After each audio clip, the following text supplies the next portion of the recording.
IBS after COVID, new research reveals hidden gut virus connection. Welcome to the GlobalRPh YouTube channel, your trusted resource for clinical excellence and evidence-based medical education.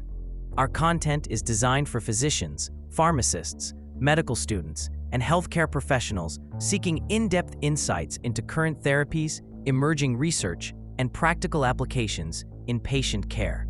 Subscribe to stay informed and enhance your clinical decision-making. Dr. Macaulay noted that it would be remiss not to highlight potential curative interventions in this lecture. He emphasized the importance of looking beyond long-term palliative approaches and considering options that may offer a possible resolution. He further stated that clinical trials are necessary to fully establish a treatment regimen that focuses on efficacy and safety in diverse patient populations. Introduction: COVID-19 infection can trigger irritable bowel syndrome, IBS, in previously asymptomatic individuals, with research indicating that the risk of developing IBS after COVID is approximately 9%.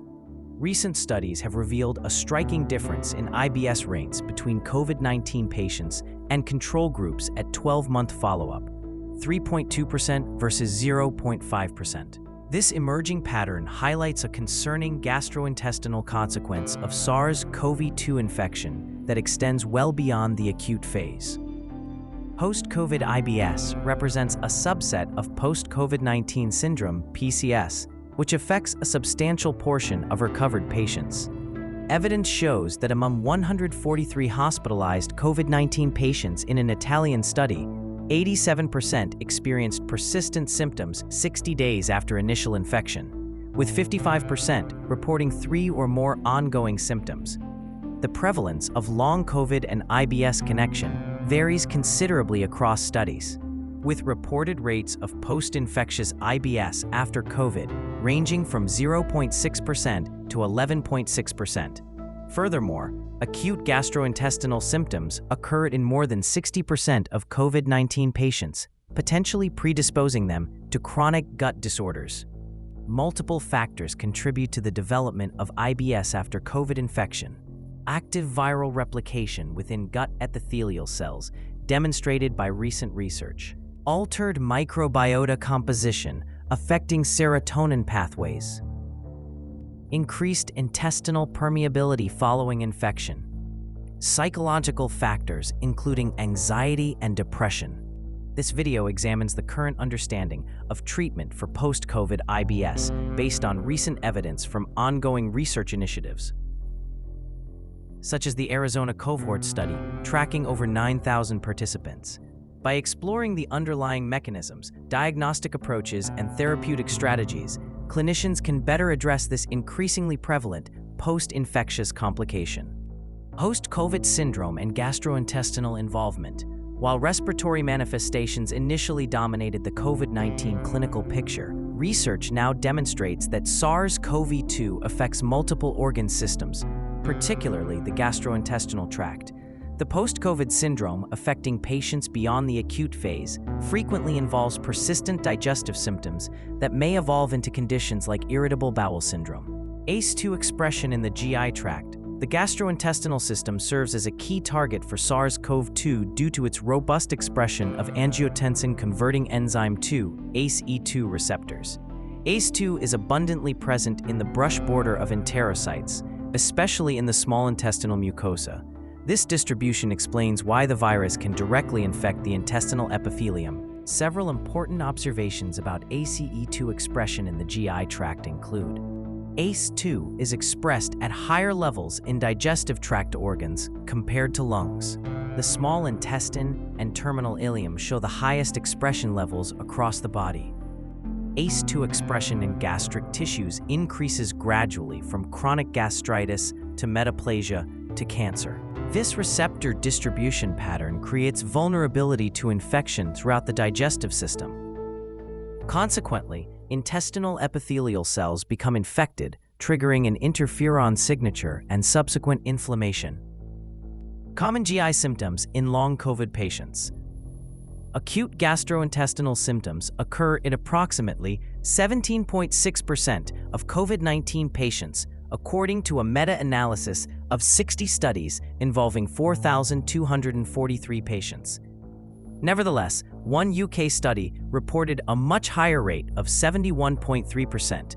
Among persistent symptoms, digestive issues remain prominent months after infection. Common GI symptoms in long COVID patients: abdominal pain 29.2%, dyspepsia 29.2%, diarrhea 10%, constipation 11%, nausea, vomiting 7%, and heartburn 16% remain present at 6 months in 43.8% of patients who did not have these symptoms before COVID-19. Additionally, recent studies show patients with long COVID experience a 36% higher risk of developing GI disorders within a year after infection compared to uninfected individuals. Notably, these persisting symptoms often meet ROM4 criteria for functional gastrointestinal disorders, particularly irritable bowel syndrome. Given that the global IBS prevalence is approximately 4% under ROM4 criteria, the post-COVID increase represents a substantial disease burden. Persistent viral shedding and gut inflammation. A compelling explanation for post-COVID IBS involves the prolonged presence of viral components in the gastrointestinal tract. Studies have confirmed that SARS-CoV-2 RNA can be detected in stool samples of 41% of COVID-19 patients. Moreover, viral shedding through fecal matter continues long after respiratory samples test negative. In one revealing study, viral antigen persistence was detected in gut mucosa approximately 7 months after mild COVID-19 infection in 32 of 46 patients, with viral nucleocapsid protein persisting in 24 of 46 patients. Importantly, post-acute sequelae were reported mainly by patients with viral antigen persistence, rather than those without it. The pathophysiological mechanisms linking this persistence to post-COVID IBS likely involve sustained inflammatory responses with elevated interferon levels, expansion of activated immune cells even 8 months post-infection, intestinal dysbiosis affecting the gut-brain axis, increased intestinal permeability during and after infection. These findings suggest that long-term GI symptoms after COVID-19 may stem from ongoing intestinal inflammation driven by viral persistence, rather than merely representing psychological sequelae of the acute illness. Understanding IBS in the context of COVID-19. Irritable bowel syndrome, IBS, remains a challenging disorder with complex pathophysiology. Yet, its classification has been refined to enable clearer diagnosis in the aftermath of COVID-19 infection.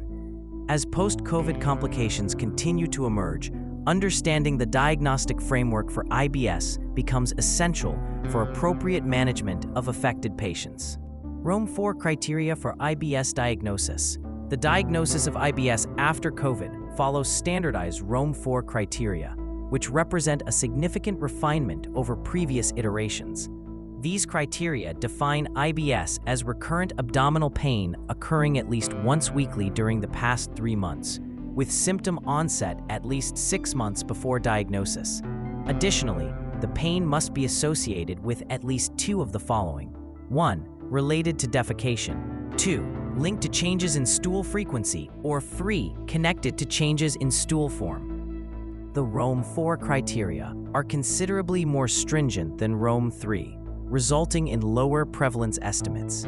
Indeed, some studies opted to use ROM3 rather than ROM4 precisely because the latter is approximately 50% less sensitive in diagnosing IBS. This distinction becomes particularly important when evaluating the incidence of post-COVID IBS, as methodology can substantially influence reported rates. Subtypes: IBS-D, IBS-C, IBS-M, IBS-U. Based on predominant stool patterns, IBS after COVID infection can be classified into 4 distinct subtypes. IBS-D, IBS with diarrhea, characterized by loose, watery stools. Studies indicate this subtype comprises 50% of post-COVID IBS cases and 60% of general IBS patients. IBS-C, IBS with constipation, marked by hard lumpy stools. This represents approximately 28.6% of post-COVID IBS cases and 20% of general IBS cases. IBS-M, IBS with mixed patterns, features alternating diarrhea and constipation, accounting for 7.1% of post-COVID IBS cases.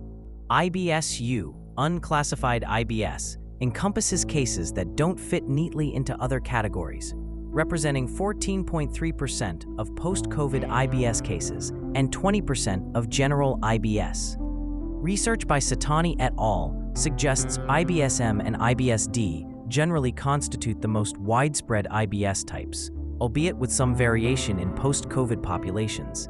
Interestingly, one study observed that 12 months after COVID-19, constipation and hard stools were actually less prevalent in COVID-19 cases than in control individuals. Overlap with other functional GI disorders. IBS after COVID often presents alongside other functional gastrointestinal disorders, FGIDs, creating diagnostic complexities. The Rome diagnostic criteria frequently overlap with symptoms of other organic GI diseases, making differentiation challenging. For instance, studies have documented cases where post-COVID patients simultaneously develop both IBS and functional dyspepsia. Beyond gastrointestinal comorbidities, IBS commonly coexists with conditions like pain syndromes, overactive bladder, migraines, visceral sensitivity, and psychiatric conditions. These overlapping presentations complicate the clinical picture, particularly since psychological stress predisposes to and associates with post-infection IBS. Investigations examining functional gastrointestinal disorders after COVID-19 have found that at 6-month follow-up, the incidence of FGIDs was higher among COVID-19 patients, 8.9%, than in healthy controls, 3.1%. Furthermore, the presence of gastrointestinal symptoms during acute COVID-19 infection has been identified as an independent risk factor for developing post-COVID FGIDs. Epidemiological evidence of post-COVID IBS. At 12-month follow-up, patients with COVID-19 had significantly higher IBS rates compared with controls, 3.2% versus 0.5%, p equals 0.045. Post-COVID-19 IBS review authors of a peer-reviewed review on post-COVID-19 IBS. Mounting evidence points to a significant relationship between SARS-CoV-2 infection and subsequent development of irritable bowel syndrome, with expanding research now quantifying this association across diverse patient populations. Reported incidence rates across cohorts. The incidence of post-COVID IBS varies considerably across studies, reflecting differences in methodology, diagnostic criteria, and patient populations. A comprehensive analysis of 11.6 million people revealed that COVID-19 survivors exhibit a 54% increased risk of developing IBS within 1 year after infection. Multiple meta-analyses have attempted to consolidate these findings. A systematic review found pooled IBS incidence rates of 12% among COVID-19 patients. Cross-sectional studies report prevalence rates of 13%, whereas longitudinal studies show rates of 16%. The subtypes distribution shows IBS-D, diarrhea predominant at 5%, IBS-C, constipation predominant at 2%, and IBS-M, mixed, at 1%. A wide variation in reported figures, from as low as 0.17% to as high as 20%, stems from differing diagnostic standards, with Rome 4 criteria yielding substantially lower prevalence estimates than Rome 3. Although, even the most conservative estimates indicate at least a 6-fold increase in IBS risk following COVID-19 infection compared to control populations. Hospitalized versus non-hospitalized patient outcomes. Interestingly, the risk of developing post-COVID IBS appears across the entire spectrum of infection severity, yet shows a graduated pattern. Data indicates that risks increase progressively from non-hospitalized patients to those requiring intensive care. Among hospitalized patients, studies report IBS rates of approximately 3.2% at 12-month follow-up, compared to 0.5% in controls. In contrast, Non-hospitalized, long COVID patients present distinct demographic patterns, typically younger, mean age 45 years, and predominantly female, 60 to 75%. However, the absence of hospitalization does not eliminate IBS risk. A major UK study examining 60,000 long COVID clinic patients found that over 80% had never been hospitalized, yet many developed persistent gastrointestinal symptoms. This pattern suggests that while acute infection severity correlates with higher post-infection IBS risk, even mild cases warrant monitoring for gastrointestinal sequelae. Furthermore, non-hospitalized patients often face greater diagnostic challenges as their symptoms may be attributed to functional disorders rather than post-viral complications. Timeframe of symptom onset post-infection. The temporal pattern of post-COVID IBS development follows a distinctive trajectory. According to NICE guidelines, gastrointestinal manifestations lasting beyond 12 weeks qualify as post-COVID syndrome. In practice, researchers observe a complex evolution. Post-infection symptom prevalence shows a U-shaped curve, 63.2% at 30 days, decreasing thereafter, then rising again to 71.9% at 60 days. For IBS specifically, pooled incidence rates reach 10% at 6 months but drop to 3% at 12 months, suggesting some cases may resolve spontaneously. At the 6-month threshold, symptomatic COVID-19 patients demonstrate dramatically higher IBS development rates, 20%, compared to asymptomatic individuals, 0.6%. Overall, functional gastrointestinal disorders affect 8.9% of COVID-19 patients versus 3.1% of controls at the 6-month mark. These temporal patterns highlight a critical window for intervention between 3 to 6 months post-infection, when IBS symptoms often become established yet remain potentially reversible before chronic remodeling occurs. Mechanisms linking COVID-19 to post-infectious IBS. Given the known enteropathic effects of SARS-CoV-2 and the psychological stress induced by the pandemic, it is possible that the prevalence of DGBI increased during this period. Neurogastroenterology and motility study investigators. Authors of a large-scale, peer-reviewed epidemiological study on GI disorders during COVID-19. Several complex pathophysiological mechanisms underpin the development of post-infectious IBS following COVID-19 infection. Understanding these pathways illuminates why certain individuals develop chronic gastrointestinal symptoms even after recovering from the acute viral illness. Microbiota dysbiosis and gut-lung axis. SARS-CoV-2 infection significantly disrupts the gut microbial environment through the bidirectional gut-lung axis. Studies demonstrate that COVID-19 patients exhibit markedly reduced bacterial diversity compared to healthy controls. This dysbiosis features enrichment of opportunistic pathogens, Collinsella aerofaciens, Streptococcus infantis, depletion of beneficial bacteria, especially short-chain fatty acid producers. Notably, these alterations persist long after infection resolution, with dysbiosis documented up to 6 months post-recovery. The gut-lung axis facilitates crosstalk between these organ systems, permitting microbial metabolites and immune signaling molecules to travel throughout the body. Therefore, respiratory infections can directly impair gut microbiome composition, creating conditions favorable for IBS development. Increased intestinal permeability and immune activation.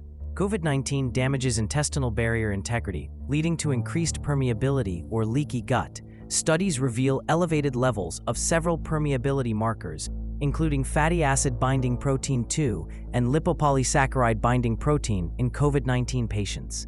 This barrier dysfunction allows bacterial products to enter circulation, amplifying systemic inflammation.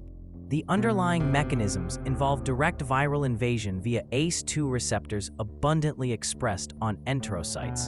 The virus triggers cytotoxic damage, inducing apoptosis and compromising tight junction proteins. Subsequently, patients show persistent immune activation with elevated interferons, even 8 months post-infection. Psychological stress and HPA axis dysregulation. The pandemic created unprecedented psychological stress, activating the hypothalamic pituitary adrenal HPA axis. During acute infection, over 40% of patients reported psychological distress from anxiety, fear, and isolation. This stress response increases corticotropin-releasing hormone secretion, alters intestinal function and microbiota composition, elevates intestinal permeability. Studies show the intestinal microbiota modulates stress responsivity by influencing the HPA axis. Interestingly, probiotics containing bifidobacterium and lactobacillus species can restore stress-induced HPA axis dysfunction. Drug-induced dysbiosis from COVID-19 treatments. Medications used to treat COVID-19 often exacerbate gut dysbiosis. Broad-spectrum antibiotics, azithromycin, vancomycin, ceftriaxone, significantly reduce gut microbial diversity and disrupt intestinal barrier function. Hospitalized patients typically receive these antibiotics for 5 to 8 days, potentially causing long-lasting microbial alterations. Other treatments including antivirals, remdesivir, lopinavir, corticosteroids, and hydroxychloroquine similarly disrupt gut homeostasis. Even after treatment cessation, these medication-induced changes can persist for years, predisposing patients to intestinal infections and immune dysregulation that contribute to IBS development. Current and emerging treatment approaches. The management of post-COVID IBS lacks specific clinical trials, yet physicians must apply existing IBS treatments to address this growing challenge. At present, therapeutic strategies rely on established protocols for non-COVID-19 associated disorders of gut-brain interaction. Dietary interventions and FODMAP protocols. The low FODMAP diet stands as a cornerstone intervention for IBS after COVID, with studies showing an 80% responder rate defined by a 50-point reduction in symptom severity scores.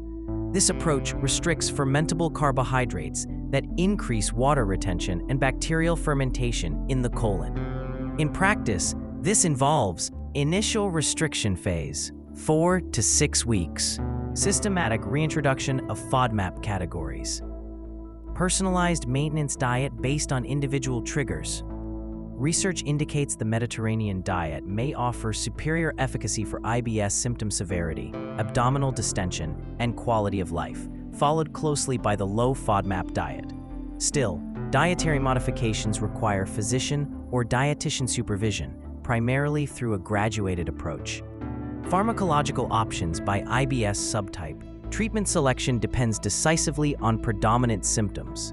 For IBS-D, diarrhea predominant, common after COVID infection, options include rifaximin, 550 milligrams 3 times daily for 14 days, shows moderate evidence of efficacy, with retreatment possible for recurrent symptoms. Iloxadoline, a mixed opioid receptor modulator, demonstrated responder rates of 27.2% versus 16.7% for placebo. For IBS-C, first-line options include polyethylene glycol, linaclotide, plecanatide, and tenapanor. Across all subtypes, antispasmodics and tricyclic antidepressants remain valuable, yet SSRIs are generally advised against. Psychological therapies, CBT and hypnotherapy. Among non-pharmacological approaches, cognitive behavioral therapy, CBT, and gut-directed hypnotherapy demonstrate robust evidence for both acute and sustained improvement.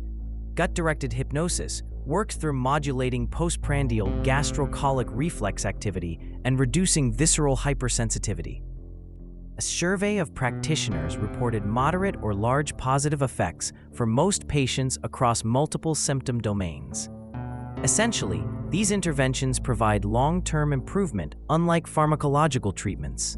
Presently, most therapy is delivered virtually, 79.5% for CBT, 76.9% for hypnotherapy, with comparable effectiveness to in-person sessions. Research gaps in COVID-specific IBS management. Until now, no biomarkers or targeted therapies exist specifically for post-COVID IBS. Among limited investigations, a probiotic containing Lactoplanobacillus plantarum improved viral load and GI symptoms, even without changing fecal microbiota composition. Likewise, high-fiber formulations showed promising results for specific symptoms. Future research must address mechanisms underlying post-COVID IBS to develop targeted interventions. As this remains an emerging clinical challenge, multidisciplinary approaches combining pharmacological, dietary, and psychological therapies offer the most promising strategies. Conclusion: post-COVID irritable bowel syndrome represents a notable gastrointestinal complication that extends well beyond acute SARS-CoV-2 infection. Evidence from multiple cohort studies demonstrates a substantially higher IBS incidence among COVID-19 survivors compared to control populations, with rates varying between 3 to 16%, depending on methodology and diagnostic criteria. The pathophysiological underpinnings of this association span multiple interconnected mechanisms rather than a single causative pathway. Several key factors contribute to post-COVID IBS development: persistent viral components in gut mucosa for months after infection, profound alterations in microbiota composition with depletion of beneficial bacteria, compromised intestinal barrier integrity leading to bacterial translocation, HPA axis dysregulation stemming from pandemic-related psychological stress, iatrogenic dysbiosis from antibiotics and other COVID-19 treatments. Though no COVID-specific treatment protocols exist yet, clinicians must adapt established IBS management strategies. Low FODMAP and Mediterranean diets show promise for symptom control, while pharmacological options should be tailored to predominant bowel patterns. Additionally, psychological interventions like cognitive behavioral therapy and gut-directed hypnotherapy demonstrate robust effectiveness across symptom domains. Research gaps nonetheless remain substantial. Future investigations must focus on identifying specific biomarkers for post-COVID IBS and developing targeted interventions based on underlying mechanisms. These patients require comprehensive care through multidisciplinary approaches that address both physiological and psychological aspects of their condition. Healthcare practitioners should remain vigilant for post-COVID IBS development, particularly during the critical 3 to 6 month window following infection, when symptoms often become established. Early recognition and intervention may prevent chronic remodeling and improve long-term outcomes for this growing patient population. Therefore, routine follow-up assessments should include gastrointestinal symptom screening, especially for those who experience digestive manifestations during acute infection or required hospitalization. Recent studies have explored the potential of certain enzymes and compounds to degrade or neutralize the SARS-CoV-2 spike protein, which is implicated in both acute COVID-19 infections and long-term complications. BromAc regimen updates. BromAc, a combination of bromelain and acetylcysteine, has demonstrated efficacy in reducing the spike protein of SARS-CoV-2, including the Omicron variant, in both in vitro and ex vivo settings. A study published in Scientific Reports in April 2025 reported that BromAc not only decreased spike protein expression, but also reduced viral RNA levels in tracheal aspirate samples from critically ill COVID-19 patients. Spike protein cleavage. BromAc was shown to cleave the S1 subunit of the SARS-CoV-2 spike protein in tracheal samples from critically ill patients within 30 to 50 minutes, indicating structural disruption. Viral load reduction. In vitro studies with Omicron-infected Vero AC2 TMPRSS2 cells showed that BromAc at 125 to 250 micrograms per milliliter reduced viral yield, with the higher dose achieving over a 1 log drop after 48 hours. Ex vivo efficacy. Tracheal aspirates treated with BromAc showed reduced SARS-CoV-2 RNA after 48 hours, suggesting potential for real-world application. Cellular effects. Flow cytometry revealed decreased spike protein expression on epithelial cells post-treatment, indicating reduced infectivity. Clinical potential. BromAc may offer adjunctive therapeutic value in COVID-19 by lowering viral infectivity, though additional trials are needed to confirm safety and efficacy. Thank you for watching this GlobalRPh presentation. If you found the content valuable, please consider subscribing and giving this video a thumbs up. Your support helps us continue delivering high-quality, evidence-based medical content tailored to healthcare professionals like you. We have more in-depth topics and clinical insights coming soon, so stay tuned, and we'll see you in the next video.